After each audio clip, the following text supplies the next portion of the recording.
جن کا کلمہ ہم اور آپ ہی نہیں بلکہ ساری کائنات ہے۔ اس نبی آخر زمان پیغمبر اسلام صلی اللہ علیہ وسلم کی تعریف و توصیف ہم اہل سنت والجماعت ہی نہیں بلکہ دنیا کے اندر جو نبی کا کلمہ نہیں پڑھتے وہ بھی نبی کریم صلی اللہ علیہ وسلم کو سچا اور اچھا جانتے ہیں،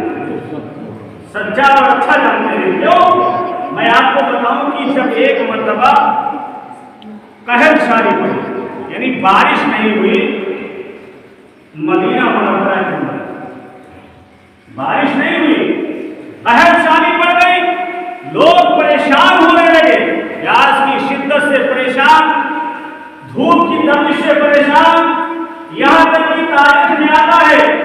کہ بارش نہ ہونے کے کارن وہاں کے جانور پرند اور چرند جو ہے مرنے لگے۔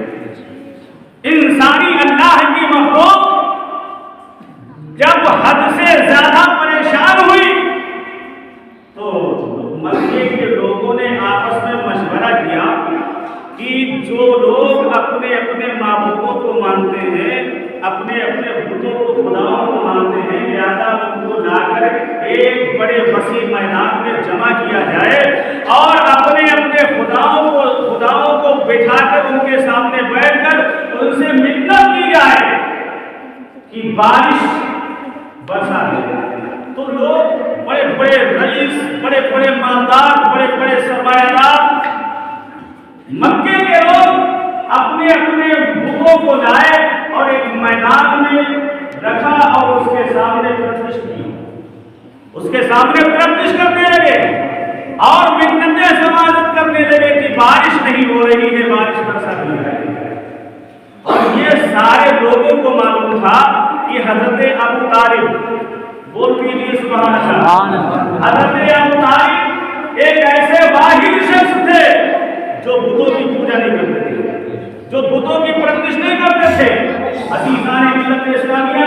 جب ایک دن ہوا، 2 دن ہوئے، لوگ اپنے معبودوں کو پرستش کرتے، لوگ اپنے معبودوں کو منتیں مانگتے، لوگ اپنے معبودوں کو پوچھ کر ان سے کہتے کہ بارش برسا دو۔ ان کا الگ الگ خدا تھا، کوئی بارش برسانے کا تھا، کوئی مرادیں پوری کرنے والا تھا، لیکن عزیزان ملت اسلامیہ کئی دن گزر چکے ہیں، بارش نہیں ہو رہی ہے۔ جب کافی پریشان ہو گئے لوگ، جب مکے کے بڑے بڑے رئیس لوگ پریشان ہو گئے، آپس میں مشورہ کر پایا کہ ابو طالب کو بلایا جائے اور ان سے پوچھا جائے، اے ابو طالب سنو، تم کو کس خدا کی عبادت کرتے ہو، تم کس خدا کو مانتے ہو، لہذا آؤ ذرا ہم بھی دیکھیں کہ تم جس خدا کو مانتے ہو وہ تمہارا خدا کیا کر سکتا ہے۔ عزیزان ملت اسلامیہ، آپ اندازہ فرمائیں، جب حضرت ابو طالب سے کہا گیا، کہنے کے بعد لوگوں نے کہا کہ ہاں ٹھیک ہے، آپ اپنے جس خدا کو مانتے ہیں اس کو لے کر آئے، اس سے جو ہے منتیں مانے، اس سے جو ہے کہیں کہ بارش برسا دے۔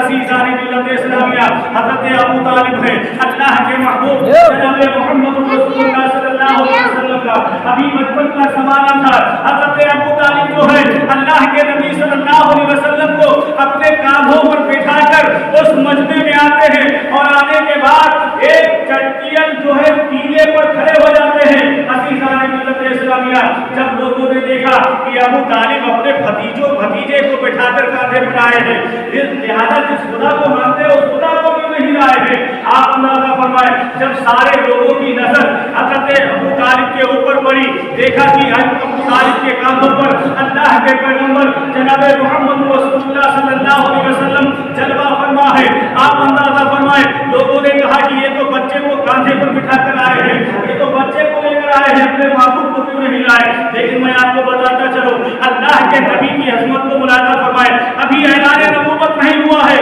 ابھی بچپن کا عالم ہے۔ حضرت ابو طالب سے کہا گیا کہ آخر بتاؤ تمہارا خدا کہاں ہے، تم جس خدا کی عبادت کرتے ہو، جس خدا کو مانتے ہو وہ کہاں ہے؟ لہذا اس سے منت کرو، اس سے کہو کہ یہ بارش برسا دے جو یہاں مخلوق پریشان ہو رہی ہے۔ اللہ کے پیارے نبی صلی اللہ علیہ وسلم کے چچا حضرت ابو طالب ہیں۔ آپ اندازہ فرمائیں، ابو طالب ارشاد فرماتے ہیں، میں جس خدا کو مانتا ہوں وہ سامنے نہیں لایا جاتا، میں جس خدا کی عبادت کرتا ہوں وہ سامنے نہیں لایا جاتا، لیکن سنو اے مکے کے ظالموں، اے بتوں کے ماننے والوں سنو، میں اس خدا کو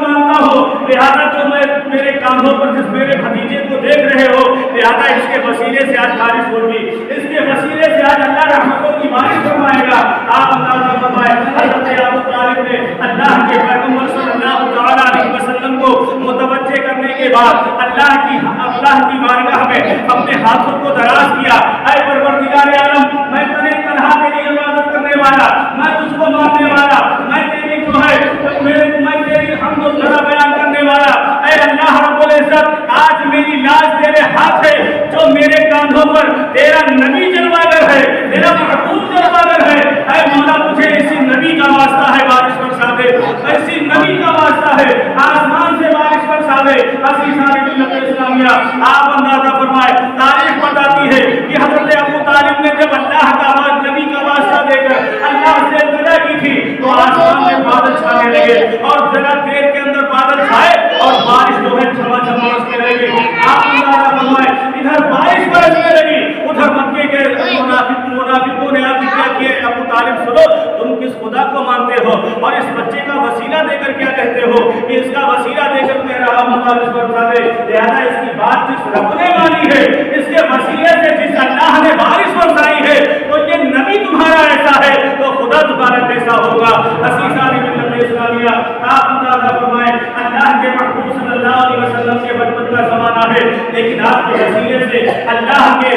بارگاہ میں ابو طالب دعا مانگ رہے ہیں۔ آج ہم وسیلہ اگر لگائیں، آج ہم وسیلہ دے کر اگر دعا مانگے تو کچھ لوگوں کے پیٹوں میں درد ہونا شروع ہو جاتا ہے، لیکن اللہ بچائے ہم لوگوں کو ایسے منافقوں سے، ایسے ظالموں سے جو اللہ اور اس کے رسول پر ایمان نہیں رکھتے، اللہ اور اس کے رسول پر جو ہے ایمان نہیں رکھتے ہیں۔ ہمیں اور آپ کو چاہیے کہ اس رب پر ایمان رکھیں اور اس رب کا بھیجا ہوا تحفہ جو ہمارے اور آپ کے درمیان آنے والا ہے اس کی عزت و توقیر کریں، اس کے روزے رکھیں، زیادہ سے زیادہ اس میں عبادت کریں۔ اللہ تبارک و تعالیٰ اس عبادت کے صدقے سے پروردگار عالم ہم سب کو جہنم سے آزادی عطا فرمائے۔ جو ایک نیکی کرتا ہے اللہ اسے 70 نیکیوں کا ثواب عطا فرمائے۔ اس ماہ رمضان میں